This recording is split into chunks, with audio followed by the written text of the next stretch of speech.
ಮೂಡಬಿದ್ರೆ ಆಳ್ವಾಸಲ್ಲಿ ಕಾರ್ಯಕ್ರಮ ಮುಗಿಸ್ಕೊಂಡು ವಾಪಸ್ ಬರ್ತಾ ಇದೆ. ಯಾಕೋ ಬಸ್ಸಲ್ಲಿ ಹೋಗ್ಬೇಕಂತ ಅನ್ಸಿತ್ತು. ಬಸ್ ನಿಂತಿತ್ತು, ಕೈ ಮಾಡದೆ ಮಂಗಳೂರಿಗೆ ಬರ್ತೀರಾ ಅಂತ ಕೇಳಿದೆ. ಮ್ಯಾಜಿಕ್ ನವನಿಗೆ ಮ್ಯಾಜಿಕ್ ಆಗೋಯ್ತು ಸ್ನೇಹಿತರೆ.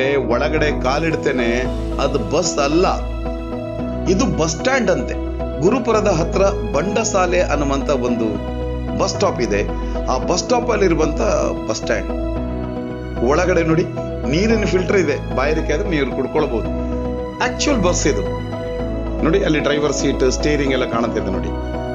ನಿಜವಾಗಿರುವಂತ ಈ ಒಂದು ರೀತಿಯ ಮಿನಿ ಬಸ್ ಅನ್ನು ಒಂದು ಆಲ್ಟರ್ ಮಾಡಿಕೊಂಡು ಜನರಿಗೆ ಕುತ್ಕೊಳ್ಳಿಕ್ಕೆ ವ್ಯವಸ್ಥೆ ಮಾಡಿದ್ದಾರೆ. ಆರಾಮಾಗಿ ಕುತ್ಕೊಳ್ಬಹುದು. ಒಂದು ಒಳ್ಳೆ ಟ್ರಾವೆಲ್ ಎಕ್ಸ್ಪೀರಿಯನ್ಸ್. ಈ ಕಡೆ ಬಂದಾಗ ನೀವು ಕೂಡ ಒಮ್ಮೆ ಇಳಿದು ಬಿಟ್ಟು ಬಸ್ ಒಳಗಡೆ ಬನ್ನಿ, ಬಸ್ ಸ್ಟ್ಯಾಂಡ್ ಒಳಗಡೆ ಬನ್ನಿ. ಖುಷಿ ಆಯ್ತು.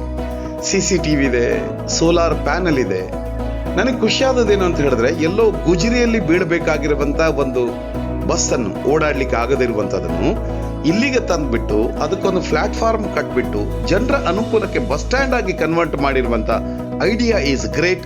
V2 ಗಾಯ್ಸ್ನವರಿಗೆ ನನ್ನ ಅಭಿನಂದನೆ. ಉಡುಪಿ ಮತ್ತು ದಕ್ಷಿಣ ಕನ್ನಡ ಜಿಲ್ಲೆಯಲ್ಲಿ ಬಹಳ ಹಳೆಯ ಕಾಲದಿಂದ ಕೂಡ ಸಂಘ ಸಂಸ್ಥೆಗಳು, ಯುವಕ ಸಂಘಗಳು ಬಸ್ ಸ್ಟ್ಯಾಂಡ್ ಅನ್ನು ಕಟ್ಟಿಕೊಳ್ಳುವಂತ ಪರಂಪರೆ ಇದೆ. ಆ ಪರಂಪರೆಯಲ್ಲಿ ಶ್ರೇಷ್ಠವಾದ ಒಂದು ಸೃಜನಾತ್ಮಕ ಕೊಡುಗೆ ಇದು. ನೀವು ಕೂಡ ಸ್ನೇಹಿತರೆ ಬಂಡಸಾಲೆ ಅನ್ನುವಂಥ ಊರಿಗೆ ಬಂದಾಗ ಇಳಿದು ಬಿಡಿ, ಒಳಗಡೆ ಬನ್ನಿ, ಒಂದು ರೌಂಡ್ ಆಗ್ಬಿಡಿ. ಇದೊಂದು ವಿಶೇಷವಾದ ಟ್ರಾವೆಲ್ ಎಕ್ಸ್ಪೀರಿಯನ್ಸ್.